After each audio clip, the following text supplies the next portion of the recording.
Okay, I thought about sharing my shopping experience on the relatively known proxy website called Buyee.Japan. So the Buyee.Japan offers proxy services for people to buy stuff from those large Japanese websites like Yahoo.co.Japan, Mercari, Rakuten and a few other websites as well. Those websites are mainly in Japanese, and I don't think they even ship overseas. So if you live in Europe or in the US, for example, it's very hard to even navigate on those websites. And if they don't ship overseas, you cannot really buy anything from those websites. So you can use the Buyee.Japan as a middleman to buy the items that you desire from those websites. And if you are like me, I constantly look for old and high-end computer hardware. So like motherboards, graphics cards, CPUs and memory kits. You cannot really find many of these old items just anywhere anymore. So I purchased this Asus Rampage Extreme X48 motherboard from the Buyee website, or it was originally listed on Yahoo.co.Japan, the eBay stylish part of the website, and I just used the Buyee.Japan proxy website as a middleman to get this motherboard from there over to my place in Finland. So many of these old items like the Rampage Extreme, they are very non-existent today in 2020. So if you even see a motherboard like this listed somewhere, the price is very, very high. So I was just searching around for fun. And when I accidentally saw this particular Rampage Extreme listed on the Buyee.Japan website, I got interested because the listing price at the time was only like 90 euros or so. So I just waited for the auction to come to an end, and during the last minute I made a bidding. So the way that Yahoo.co.Japan, the eBay stylish part of the website, works compared to eBay, for example. So on eBay, when you see like an auction type listing, it will close on the target date and time, no matter if there are like tons of new biddings during the last 10 seconds of the listing. It will still close no matter what. But if you buy or if you bid on an item on the Yahoo.co.Japan, the auction part of the website, I mean, because if you go to Buyee.Japan and you look at the Yahoo part of the website, you can find two options. There's the retail part of the Yahoo website, so it's quite similar with the AliExpress website, for example. So it mainly has like new stuff for sale over there. And then there's the auction, like the used items auction part of the website, where there are tons of used items listed in auction type listings. So the way the Yahoo auctions differ from eBay auctions is that if someone makes a new bidding during the last minute of the listing, 2 to 5 extra minutes will be added to the listing. So that gives better chance for the seller to get a better price for the listed item. And the price went up like 2 or 3 times during the last minutes of the listing, but I managed to get the motherboard, which was a very good thing. The end price of this particular motherboard with a Core 2 Extreme X6800 CPU ended up being 22,000 yen. I think that's like 170 something euros. So that price is actually quite good for the motherboard as well as the CPU, because this motherboard seems to be in very, very good condition based on the images on the description. And the batch number of this particular Rampage Extreme is August of 2008. The oldest batches are July of 2008, and the earliest batches seem to be the best Rampage Extremes for overclocking. Many of the Rampage Extreme motherboards you see circulating around the used hardware market, many of them are from like 2009, and they aren't or they don't have so good chance on being that good for overclocking compared to the earliest batches. So those were the reasons that got me interested. So a very old batch, Rampage Extreme, and it was in just so good condition based on the images. Now there are some fees involved when you buy anything using the Buyee.Japan proxy website. So there's obviously the domestic shipping cost from the original store or from the original owner to the Buyee warehouse. There's the handling fee, payment service fee, because you have to use PayPal to pay for the items, and PayPal doesn't have that good like conversion rates for different currencies. So when you convert like euros to Japanese yen, for example, and then there's the inspection fee and so on. I would recommend you stick to the standard plan that they offer. So the standard plan was only like 500 yen. It includes shipping insurance from the original owner to the warehouse, and it includes the inspection. So they will check the item when they receive it. Like, does it match with the description of the original listing, and that is it in good condition and so on. So the total cost of fees was only like 1,000 yen. That's like 8 euros. So it's not that bad really, considering the price of this particular item. But it really depends on what you are buying. The more expensive the item is, the less percentage-wise the fees and so on will take. I'm sure you get the idea. So the total cost of the item itself with the fees was 23,000 yen. That's like 185 euros at the time of purchase. The worst part of the whole shopping experience is the shipping from the Buyee warehouse over to my place in Finland. So when it comes to sending the Rampage Extreme, as this is a fairly large package, there were only two options available. The cheaper one was EMS and the second one was DHL. So firstly I had to pay the domestic shipping cost from the original owner to the Buyee warehouse. That was like 873 yen, not that much really. And then I had to choose between the EMS and DHL options. EMS was 8,200 yen, that's like 67 euros. So it's very, very expensive to send items from Japan to Europe. And the DHL option was well over 100 euros. So that's definitely the worst part about this whole shopping experience. So I'm not fully sure that how much these shipping options differ depending on what you buy.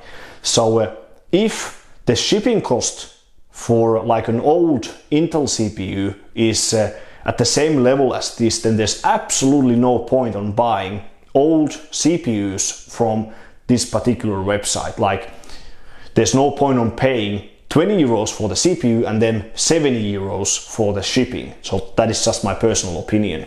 So it really depends on what you are buying.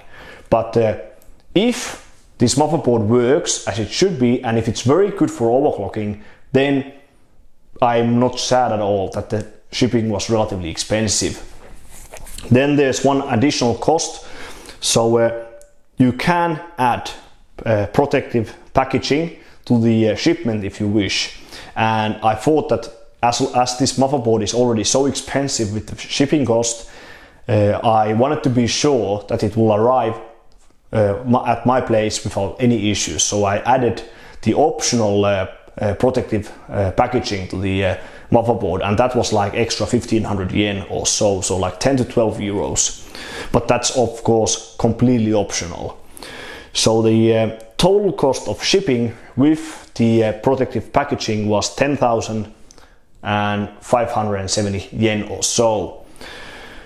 And as I live in Finland, which is part of the European Union, when it arrives in Finland, it pretty much gets stuck at the customs, and then you have to pay the value-added tax on top of everything. But that's normal, of course, when you buy anything from outside Europe. So I had to pay 24% on top of the actual price of the item, and then on top of the price of the shipping. So the total cost of this whole thing, so the motherboard plus the CPU was a bit over 300 euros. So that's a bit sad, of course. So the original listing price of the motherboard and the CPU was only like 50 to 60% of the total cost I spent on this particular motherboard. So you really have to think that is the item that you want that important to you, that do you want to spend quite a bit of money on getting it. But if you are someone like me and you are looking for old and rare stuff, then you have to accept the fact and the reality is that many of these items are very hard to come by nowadays, and then you have to buy these items from weird websites and so on. But yeah, so the motherboard was shipped from the warehouse on Monday 19th of October, and it arrived in Finland on that same week, Saturday. So it took like 5 days to arrive from Japan to in Finland. Then it was stuck at the customs for a few days. I waited for the notification letter to arrive. I got the letter on Wednesday, the next week's Wednesday. I paid the value-added tax immediately, and I got the motherboard in my hands on this last Friday, on the 30th. So in effect, it took a bit over 1.5 weeks for me to get the motherboard from the Buyee warehouse. So it's not that bad really, and a large portion of that waiting time happened at the customs. So overall, I'm very happy about the purchase of the shopping experience from Buyee.Japan.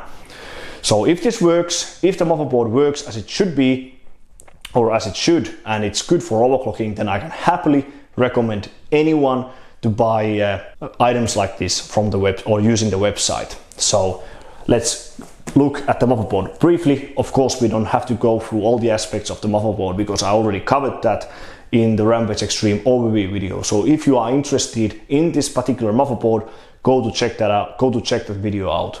So Rampage Extreme, the motherboard's packaging looks almost like new. It's in very, very good condition. So if you look at this motherboard's box, it almost looks like it has been just bought from a retail store, like just taken from the shelf on a retail store. And if we look at the bottom of the packaging, we can see the Japanese sticker. So I'm not fully sure what this is. Maybe this is the place of the where this has been originally purchased from. So 2008 August batch Rampage Extreme. Yeah, looks very, very good. Even the sound card is in its correct place. The first peek of the motherboard looks all right. So all the features are listed on the box, but again, just go to check my particular video about this motherboard if you are more interested in the actual specs. So let's open up this box and take a brief look at the motherboard. So that's the motherboard itself, and with the Intel Core 2 Extreme X6800 CPU in the socket. The CPU is from the same family as the Core 2 Quad Q6600, and technically the same CPU architecture as the Conroe CPUs, like the E6600. And it's actually very hard to find any of those CPUs on sites like eBay. So it's a saying, but yeah, let's look at that later. And here we have the accessories box, and it looks almost like new, pretty much. Even the LCD poster should be working based on the description images on the original listing. So we can check that later, because I never tried the LCD poster myself, because most of the time the LCD poster has been dead on arrival. So it doesn't really feel that firm, so it feels that it can die very, very easily. The heat sinks are over there, so yeah, we don't have to cover those because we already did that. So let's just close the box and look at the motherboard briefly.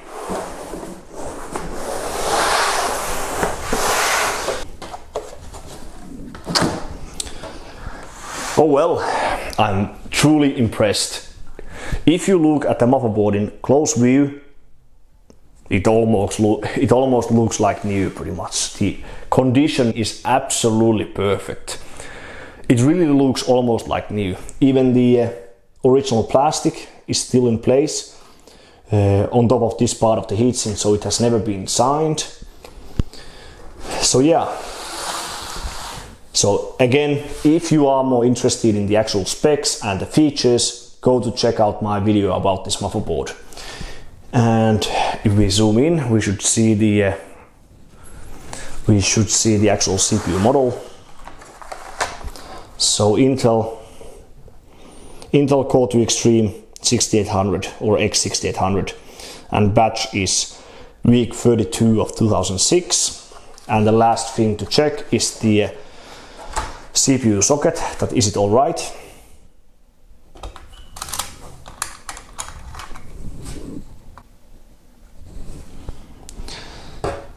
And yeah, looks pretty much perfect to me. Can't see anything, no bad alignments in the CPU socket whatsoever. So yeah, so I'm pretty sure that this will work without any issues. So yeah, so that was the point of this video. So if you are like me and you want to find old computer hardware, like old high-end computer hardware, you can definitely look at these websites as well. So the overall purchase, the overall shopping experience from Buyee.Japan was very, very good. The main minus is the very expensive shipping from their warehouse over to my place in Finland. But it would be very expensive to ship this motherboard from my end to them in Japan as well. So if I wanted to send this motherboard back to the guys over in Japan, it would cost like between 40 to 50 euros as well, so it's not very cheap. But yeah, so I hope you like to see this video and hear about my thoughts on buying from these Asian websites. If you have some own experience from buying this particular website or from some similar websites, then please drop a comment down below and like and share this video if you liked it, and subscribe to my channel. And thanks for watching once again, and I will see you on the next one.